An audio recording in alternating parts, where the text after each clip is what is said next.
On today's show, what will the addition of Matt Roy and a new goalie tandem mean for the Caps? We'll discuss next on this edition of Locked On Capitals.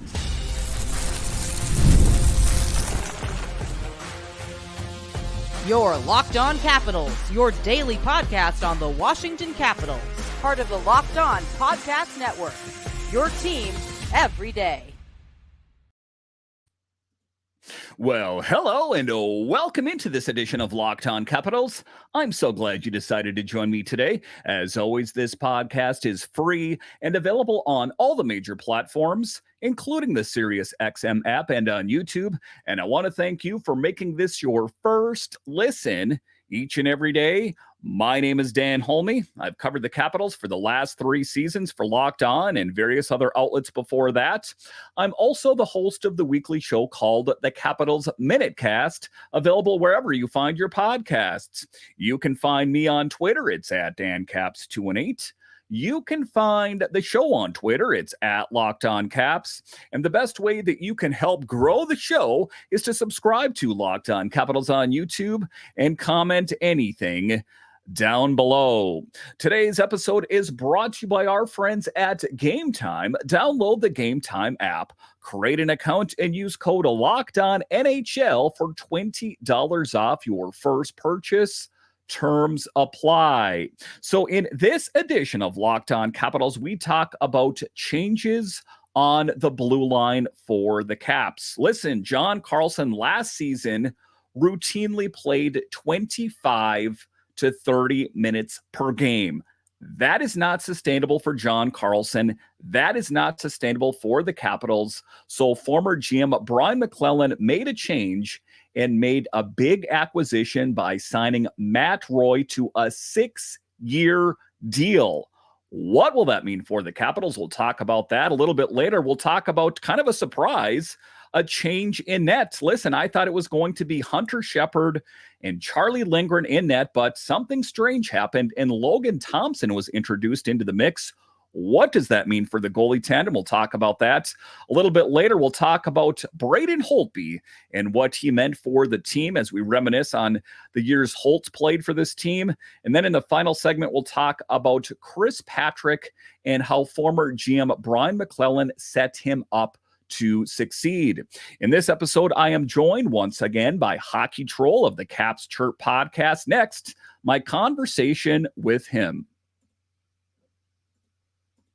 Sticking with the theme of the blue line here, as it was something that needed to be addressed. I'm equally as excited, but maybe not one of the sexier names in the NHL, was the Capitals signed 29-year-old defenseman Matt Roy.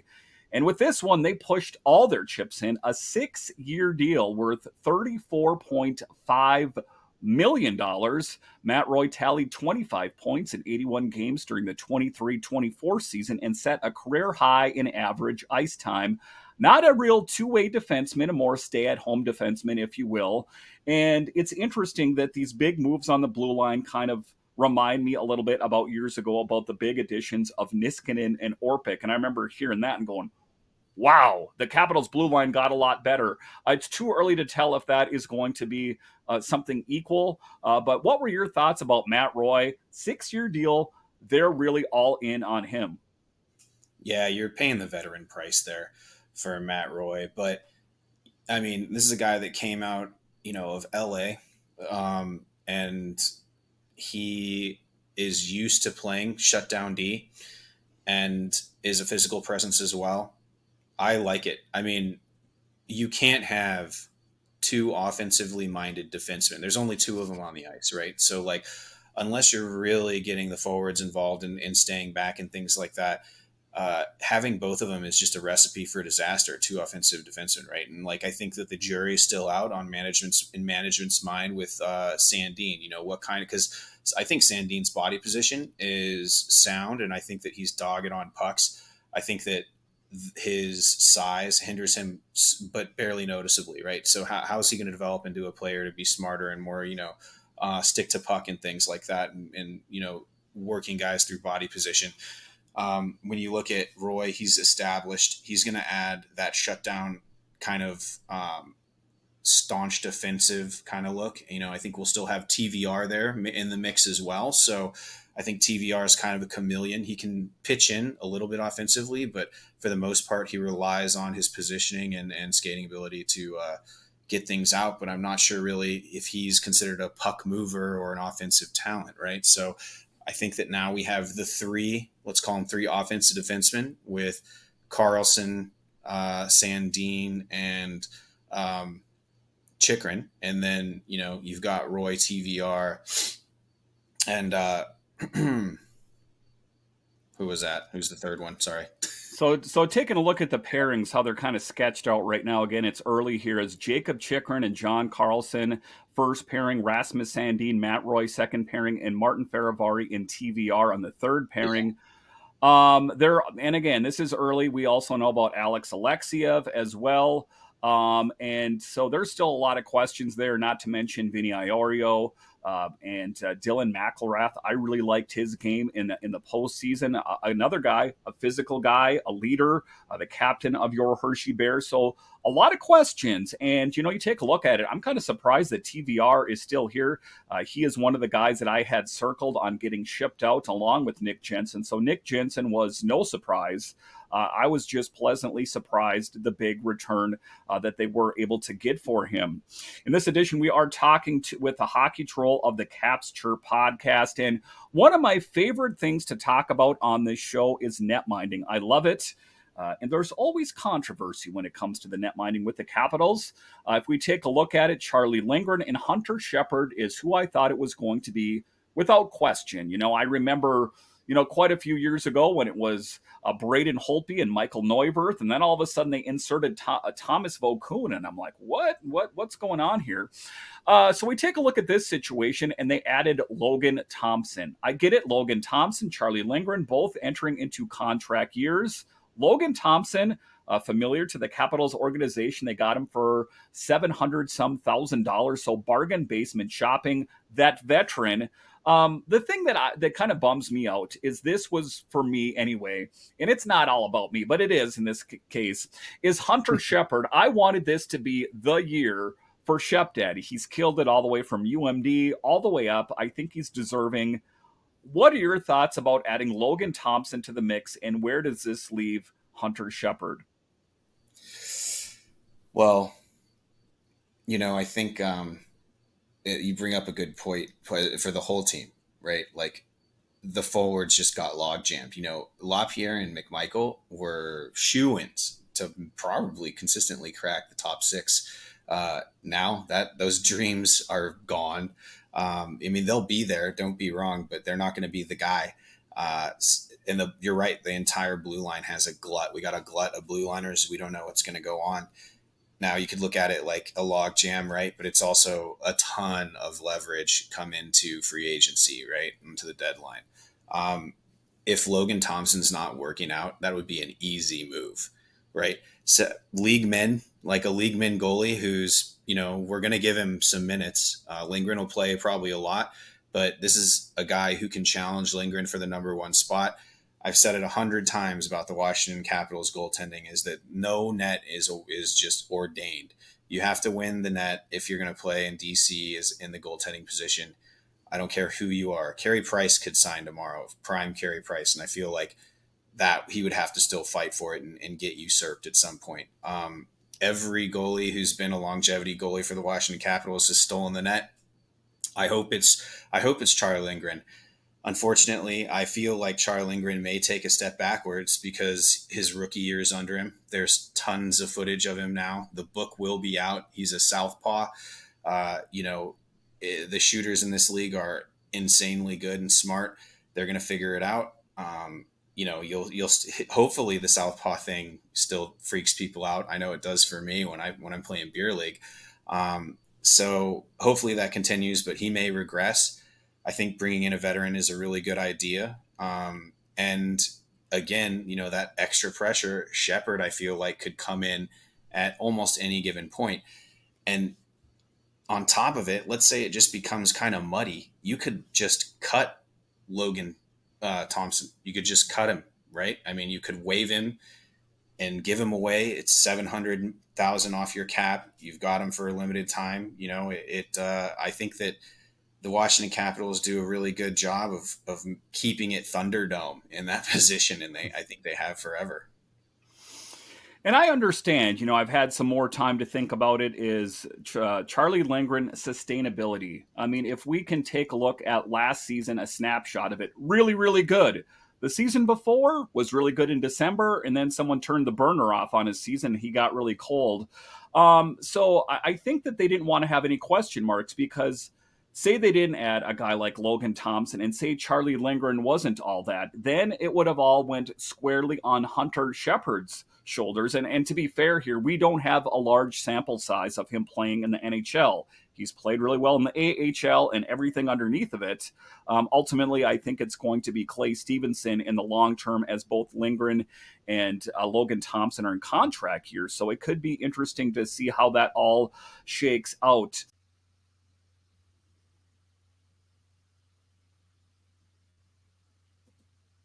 All right, so after the break, we'll talk about former netminder Braden Holtby and what he meant for the Capitals for so many years. We'll discuss straight ahead. Driven by the search for better, but when it comes to hiring, the best way to search for a candidate isn't to search at all. Don't search. Match with Indeed. If you need to hire, you need Indeed. Indeed is your matching and hiring platform with over 350 million global monthly visitors, according to Indeed data, and a matching engine that helps you find quality candidates fast. Ditch the busy work. Use Indeed for scheduling, screening, and messaging so you can connect with candidates quicker.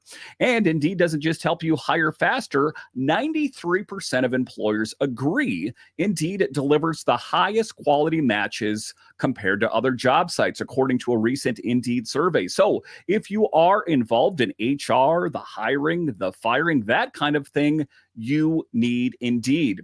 And listeners of this show will get a $75 sponsored job credit to get your jobs more visibility at Indeed.com/lockedon. Just go to Indeed.com/lockedon right now and support our show by saying you heard about it on the Locked On Capitals podcast. Indeed.com/lockedon. Terms and conditions apply. Need to hire? You need Indeed. Watching Fox Sports or ESPN on your TV all day? Have to turn down the volume with all the shouting? Make the switch to Locked On Sports Today, a free 24/7 sports streaming channel programmed for you every day to bring you the biggest stories without all the screaming. Locked On Sports Today brings you the can't-miss analysis, opinions, and news streaming 24/7 on YouTube or the free Amazon Fire TV channels app, part of the Locked On Podcast Network, your team every day. All right, welcome back into this edition of Locked On Capitals, part of the Locked On Podcast Network, your team every day. In this next segment, we will talk about Braden Holtby and what he meant for this team for so many years. A guy that kind of came out of nowhere. It was a name that I was familiar with, but when he came up and he got his big shot in the NHL, let's just say he really stood out. And he stood out so well that he found a job on the Capitals for years afterwards. A huge piece, most known for the save and all his great accomplishments in the 2018 Stanley Cup. It is interesting talking about Braden Holtby, one of is my favorite all-time Washington Capitals netminder out there. I've heard a lot of other different names out there, but he was at Capitals development camp. Did you get a chance to see any of that? I always think it's great to see Braden Holtby. I think he retired much too soon. I know that, and he hasn't formally retired, to be fair here, but I always like and have fond memories of what he meant from 2018. Of course, the save is always really fresh in my mind, but I remember, so many years ago seeing him play in his first game and hearing the name, not being, real familiar with him at the time. And he got called up and I'm like, wow, who is this guy? Just really engaged, very physical. And everything you hear about him is true. I saw him play a couple times and he did the thing, I got to the game like an hour before the game and it was completely empty there except Braden Holtby doing his eye test back and forth, back and forth. So it's not all hyperbole. The guy was really that devoted. That, along with Mitch Korn, the goalie whisperer, such great times. Talk to me about some of your fond memories of Holtz and what he meant for the Capitals. Yeah, I mean, what a guy who came out of nowhere, man. And you think about it, and at that point we were, I think Fokun was still in the mix. Neuwirth was saying he was the best. I think it was a Neuwirth injury that necessitated it. It's been quite some time, but I remember he just got kind of popped up, and I'm like, well, who's this guy going to be? And very impressed. So, just he carried us into the playoffs and really stood on his head. Here's something I think that I think why people, including me, love Braden Holtby, and it's probably why they love Godzilla before him, Olaf Kolzig, is that he's a fighter, man, and he always gave it his all.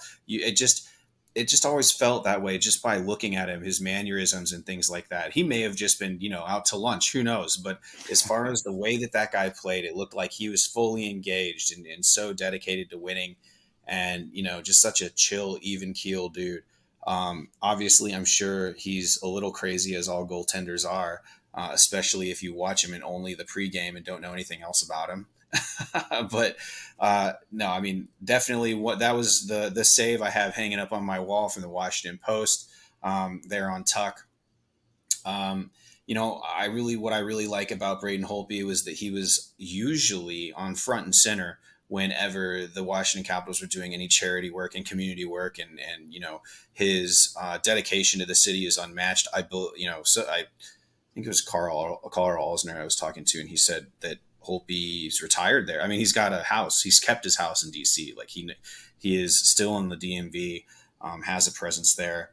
And, the pride stuff, like all the things that he did with the community and the outreach, I think that was huge. And it really felt like, obviously he wanted to be there. He wasn't forced to be there. So just an all around is like a guy. I think that the Caps fans really identified with that. And obviously his on ice play was incredible. I felt so bad when we let him go.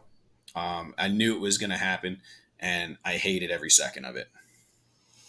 Yeah, it was sad news. I remember he went out to Vancouver and then kind of found his way a little bit with Dallas, but they had a lot of netminders that year, and he got injured and then stepped away. He still never formally retired.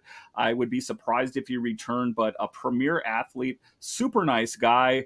I saw him at Kettler at one time, said hi to him briefly there, but just a really great guy and one of the best, I'm going to say, to ever do it.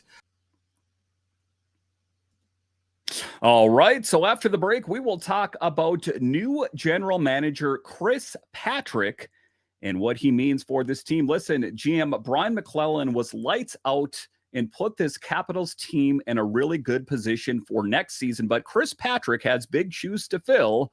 We'll discuss straight ahead.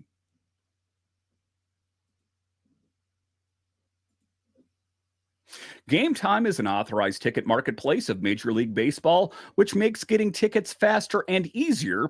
Prices on the Game Time app actually go down the closer it gets to first pitch, with killer last-minute deals, all-in prices and views from your seat, and their lowest price guarantee.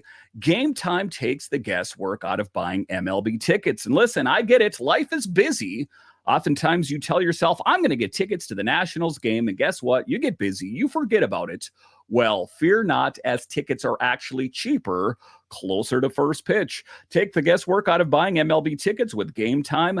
Download the Game Time app, create an account, and use code LOCKEDONNHL for $20 off your first purchase. Terms apply. Again, create an account and redeem code LOCKEDONNHL for $20 off. Download Game Time today. Last minute tickets, lowest prices, guaranteed. All right, welcome back into this edition of Locked On Capitals, part of the Locked On Podcast Network, your team every day. So there were a lot of crazy things that happened this summer. The Capitals acquiring Cap Friendly, but another strange move, or unexpected, I guess I'm going to say, is Chris Patrick taking on the position as the new general manager after being the associate general manager. kind of surprising. Brian MacLellan went out and made some big moves. But now that we look back on it, maybe he was setting up Chris Patrick to succeed. Maybe the additions of Pierre-Luc Dubois, Chychrun, Mangiapane, it was putting the Caps in the very best position, and the best position for Chris Patrick. Next here, let's talk about the other movement that was not anticipated, and that was Chris Patrick, a former associate general manager, taking on the general manager job. And, right away, I hear a lot of people talking to me on the show, on Twitter and YouTube, that this is nepotism, and this is, he's never going to be able to get fired and all this. This guy put the work in. I mean, just research it a little bit. He put a lot of work in. He was the go-between between the Hershey Bears and the Capitals. He was involved in scouting. He was involved in player acquisitions.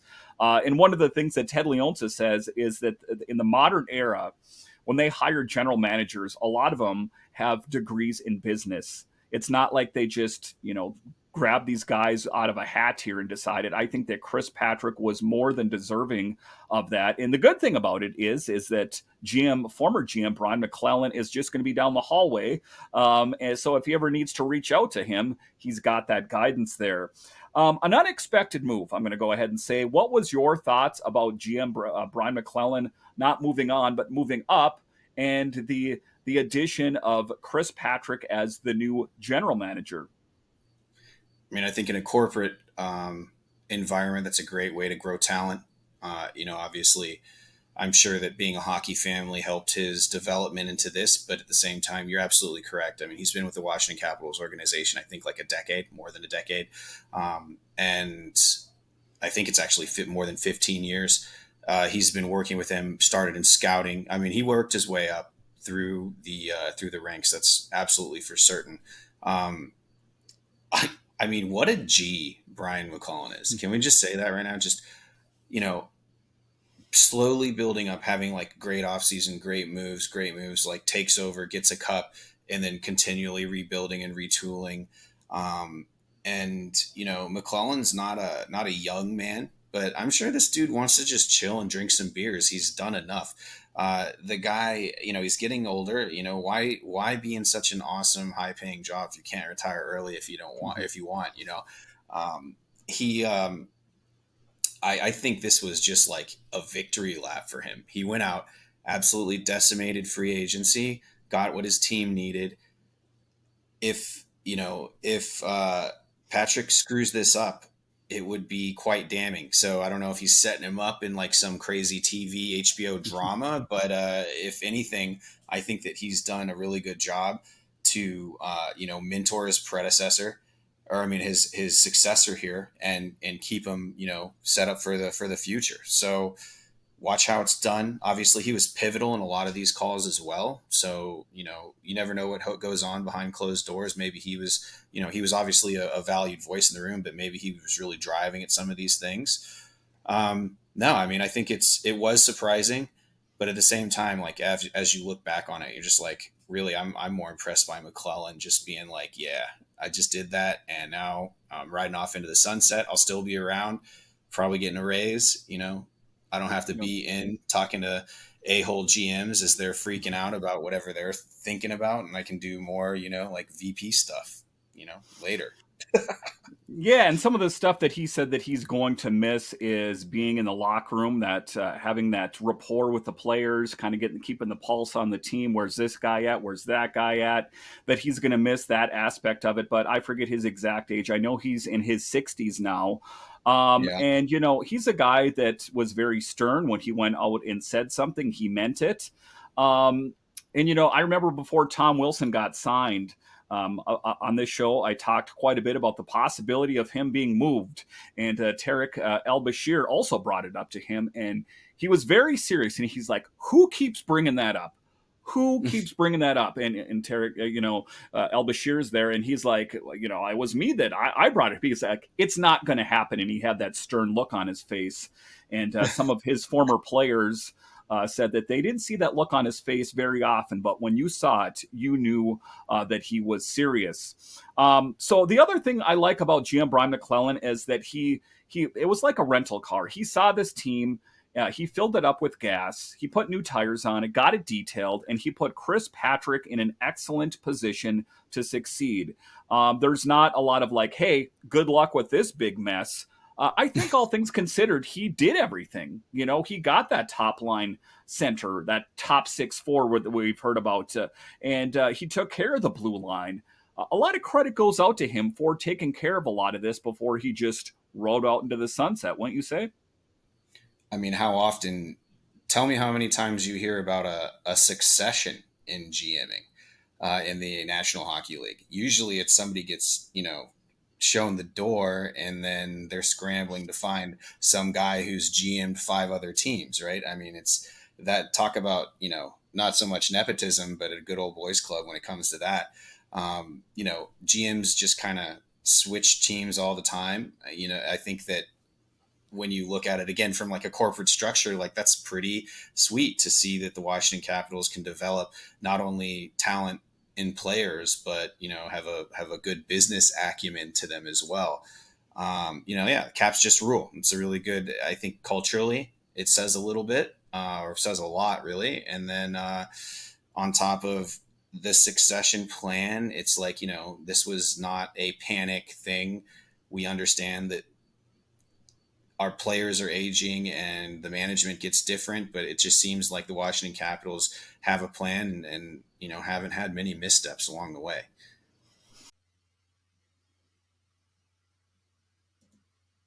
All right. I want to thank all of you for joining me on this edition of Locked On Capitals and also Hockey Troll of the Caps Chirp Podcast. Again, he will be joining me this week as I am on vacation talking Capitals movement throughout the summer. So thank you for joining me and making this your first listen each and every day. Thank you for making Locked On Capitals your first listen of the day. For your second listen, enjoy the Locked On NHL podcast. Locked On NHL provides you with a national perspective on all things NHL each and every day with national experts and local insight on every team in the league. Available on YouTube or wherever you get your podcasts, part of the Locked On Podcast Network, your team every day. And once again, I want to thank you all for joining me on this edition of Locked On Capitals, part of the Locked On Podcast Network, your team every day. My name is Dan Holtby, and I'll talk to you again next time.